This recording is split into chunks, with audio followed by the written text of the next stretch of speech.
मेरी प्यारी रीत और आज मेरा प्यारा भाई कार्तिक ओबरॉय मेरी होने वाली भाभी मिस शनाया बैनर्जी को प्रपोज करने वाला है। I am so much excited, so don't miss it. मैं बहुत जल्द आपको इसकी खुशखबरी दूंगी। तब तक मेरे साथ जुड़े रहिए। Bye bye and love you all. ये बोलती हुई रीत कार्तिक के कमरे में चली गई। उसके हाथ में एक कैमरा था जिसमें वो सब रिकॉर्ड कर रही होती है और उसने अपना कैमरा कार्तिक की तरफ कर दिया, जो इस वक्त आईने के सामने खड़ा होकर बार बार खुद को देख रहा था। उसने आज ब्लू कलर का सूट पहना हुआ था और अंदर एक सफेद शर्ट और नीचे ब्लू पैंट और ब्लैक शू, जिसमें वो एकदम हैंडसम लग रहा था।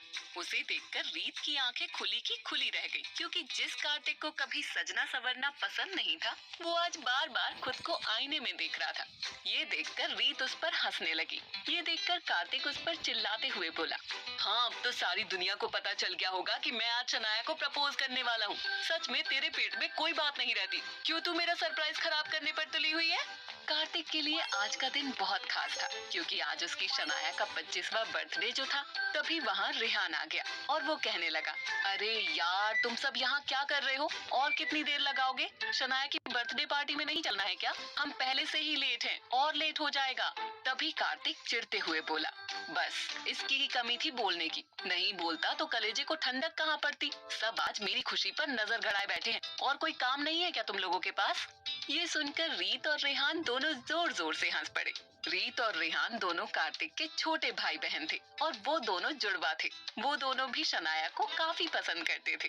और फिर रीत ने कार्तिक की तारीफ करते हुए कहा, वैसे कार्तिक ब्रो आप आज बहुत ही हैंडसम लग रहे हो। भाभी तो आपको देखते ही पागल हो जाएंगी, देख लेना।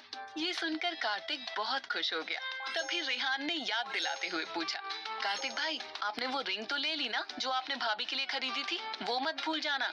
इस पर कार्तिक ने दोनों को अपने सूट में से वो खूबसूरत सी रिंग निकाल कर दिखाई और कहा, अरे मेरे नमूनों, एक बार के लिए मैं खुद को भूल सकता हूँ, लेकिन ये रिंग को कभी नहीं भूल सकता, समझे? अब चलो, वरना पता चला कि हम बात करते रह गए और वहाँ पार्टी खत्म हो गई। शनाया और कार्तिक दोनों एक साथ में कॉलेज में पढ़ते थे। वो दोनों करीब 7 साल से एक दूसरे को जानते थे और एक दूसरे को डेट भी कर रहे थे। शनाया कार्तिक का पहला और आखिरी प्यार था। और फिर कुछ ही देर में सभी शनाया के घर पहुंच गए। पार्टी शुरू हो चुकी थी। शनाया यश के साथ डांस कर रही थी। शनाया आज बेहद खूबसूरत लग रही थी। उसने ब्लैक कलर का खूबसूरत गाउन पहना हुआ था, जिसमें उसका गोरा रंग किसी रात की चांदनी की तरह चमक रहा था। वही यश भी काफी हैंडसम लग रहा था। वहाँ खड़े सभी लोग उन्हें चीयर्स कर रहे थे। वो दोनों साथ में एक परफेक्ट कपल लग रहे थे। वहीं उन दोनों को साथ में ऐसे देखकर कार्तिक को बिल्कुल अच्छा नहीं लगा, पर वो कुछ नहीं बोला। और फिर थोड़ी देर बाद यश और शनाया का डांस खत्म हुआ तो सभी उसकी काफी तारीफें कर रहे थे। एक ने कहा, वाह यश, शनाया के साथ तो तुम और भी ज्यादा जच रहे हो। दूसरा बोला, सच में तुम दोनों एकदम मेड फॉर ईच अदर लग रहे हो। काश कि तुम दोनों हमेशा के लिए साथ आ जाओ। You both will be rock man. वहीं कार्तिक को ये सब सुनना बिल्कुल अच्छा नहीं लग रहा था। वो शनाया के पास जाना चाहता था कि तभी पार्टी की लाइट चली गई। सब हैरान हो गए कि ये क्या हुआ। तभी एक स्पॉटलाइट यश पर आकर रुक गई और फिर यश ने कहना शुरू किया, लेडीज एंड जेंटलमैन, मैं आज यहाँ आप सब से कुछ कहना चाहता हूँ। मैंने शनाया को कॉलेज के पहले दिन पिंक कलर की कुर्ती में देखा था और मुझे उसे देखते ही प्यार हो गया था। हम दोनों पिछले 7 साल से एक दूसरे को डेट कर रहे हैं और अब हमने शादी करने का फैसला किया है। ये सुनकर सभी उन दोनों के लिए चीयर्स करने लगे। मगर ये सुनते ही कार्तिक, रीत और रेहान तीनों शॉक हो गए। तब यश ने अपनी जेब से एक डायमंड रिंग निकाली और उसे शनाया की तरफ बढ़ाते हुए अपने एक घुटने पर नीचे झुककर शनाया से प्यार से कहा, miss beautiful, will you marry me? ये सुनकर शनाया ने भी खुशी खुशी हाँ में अपनी गर्दन हिला दी और अपना हाथ आगे बढ़ा दिया। तब यश ने वो रिंग उसकी उंगली में पहना दी और सब तालियां बजाने लगे। वहीं ये सब देखकर कार्तिक हैरान और परेशान हो गया और फिर गुस्से से वो वहाँ से बाहर चला गया। कार्तिक जब बाहर जा रहा था तो उसे शनाया ने जाते हुए देख लिया था। ये देखकर उसने यश को एक्सक्यूज मी बोलकर वहाँ से कार्तिक के पीछे चली गई। वहीं यश ने भी अब तक कार्तिक का उतरा हुआ चेहरा देख लिया था और ये देखकर उसे अंदर से काफी खुशी मिल रही थी।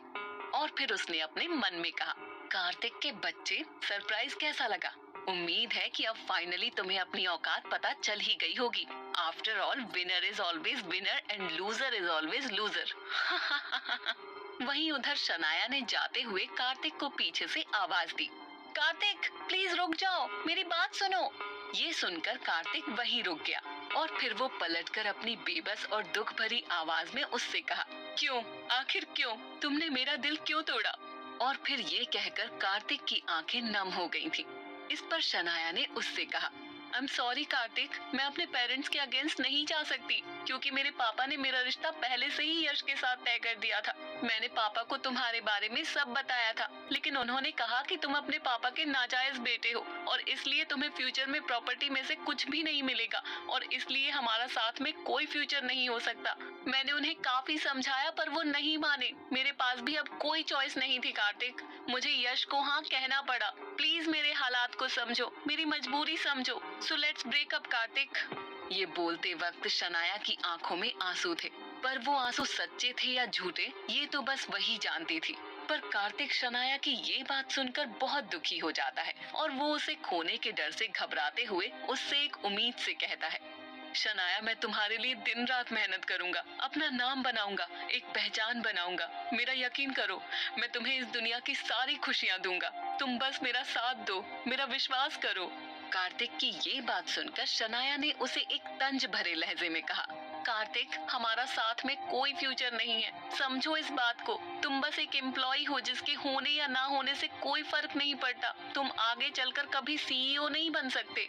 इस पर कार्तिक ने शनाया को समझाते हुए कहा, शनाया बस इतनी सी बात? तो फिर ठीक है, मैं अपनी एक अलग कंपनी बनाऊंगा, मुझे किसी की जरूरत नहीं। ये सुनकर तो शनाया गुस्से से तिलमिला उठी और उसने कहा, क्या कहा तुमने? तुम ये कंपनी छोड़ दोगे, नई कंपनी स्टार्ट करोगे? क्या ये सब सच में इतना आसान है? तुम ये सब अकेले नहीं कर सकते, समझे? कार्तिक को समझ नहीं आ रहा था कि शनाया बस खुद के बारे में कैसे सोच सकती है। उसे सच में लगा था कि वो यहाँ सिर्फ उसके लिए आई थी, पर ऐसा कुछ नहीं था। तभी कार्तिक ने एक आखिरी उम्मीद से शनाया से पूछा, शनाया मैं तुमसे एक सवाल पूछ रहा हूँ, क्या तुमने मुझसे कभी प्यार किया था? सच सच बताना। क्या एक बार भी यश को हाँ करने से पहले तुम्हें मेरा ख्याल आया था? क्या तुम यश को छोड़कर मेरे पास आओगी और क्या तुम मुझसे शादी करोगी?